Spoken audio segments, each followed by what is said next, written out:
Okay, back at another maintenance project. Again with the APR stage 1 tune, replacing the spark plugs at an increased interval. I should have done my math and told you the exact miles, but it's a rough guess. I do it less than 25,000 miles, certainly. So essentially, basically we're gonna take off the heat shield, drop it down, gain access to our ignition packs, disconnect those, pull those off, place them to the side while connected, of course, to the harness, just moving the packs out of the side, gaining access to the spark plug holes with a special tool. And hopefully I can get this in view here. So it's a 14 millimeter and the name is Tool Wiz, Toolwiz, and it's a 3/8 inch socket. If you do not have that, you are not going to be a success at this station. Also, triple square E10 to take those bolts loose from the heat shield. I don't know if I can get it around here. Yep, E10. There we go. Boom. All right, so with that, let's get this heat shield moved out of the way. Okay, now we have the heat shield pulled down and out of the way. You can see the bolt there for the coal pack, and that is a T30. Oops, excuse me. Maybe you can zoom in. Anyway, it's a T30 triple square bit that I use, and it does fit nicely in this 8 millimeter socket for that one. But the forward one, I'll have to use a ratcheting box end wrench because I cannot get a socket on it. So I'll just use the bit in the wrench and take it off and then reinstall it. So let's get these off.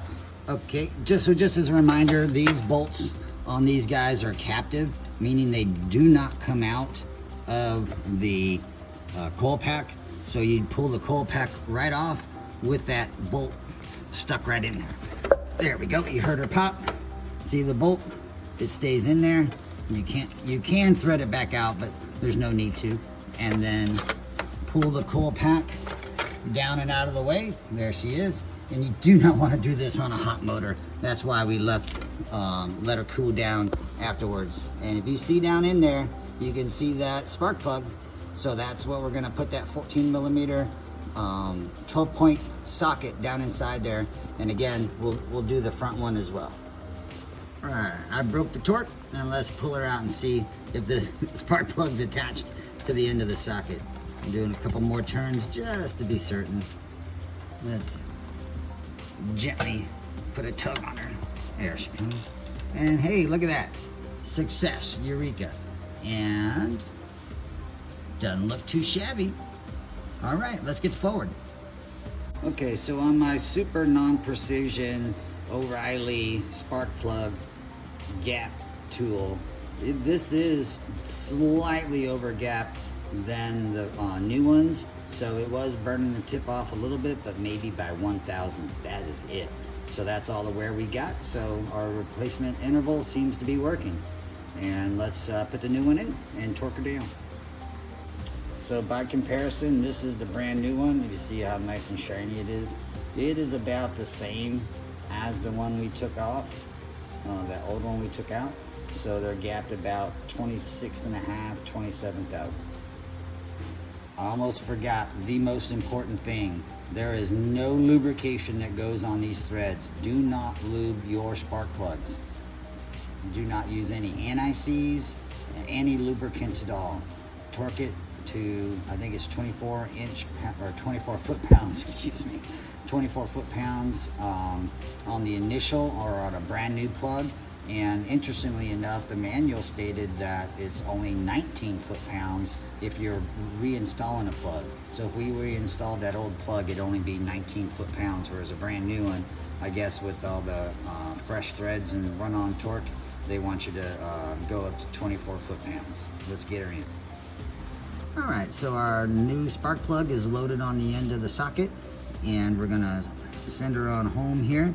And it goes without saying, this is, of anything you want to not cross thread on your car, would probably be this guy here. So I'm gonna put the phone down and I'm going to very gently rotate until I believe we're engaged. If I feel any resistance at all going in righty-tighty, to the right, I will back it off, I will rotate it back out and gentle pressure forward and try to get the threads to engage in the right. You should be able to run these down almost to the bottom by finger tightness. If you feel any resistance at all, please stop immediately and back it out and just slowly and take your time, work your threads in. This is crucially important. Okay, so I want to demonstrate how loose and easy it is. So I bottomed it out like 3 times just to be certain, a little OCD, but literally, no kidding, finger tight. The spark plug is installed in the threads down there, and it's literally that easy to move by hand. So I'm backing it out, so I'm gonna run it down until you see it stop. And boom, it stopped. Put a little torque on it, and that's it, truly. Now we'll torque her down to 24 foot-pounds. Okay, I've slept since I've done the spark plugs before, and the front ones, I have better success using this tool, which is essentially another 12-point socket, 14 millimeter by Brown Tools, a little shorty. I'll pop it off the extension. There you go. That's what it looks like, because this piece of frame right here gets in the way of the angle of the dangle.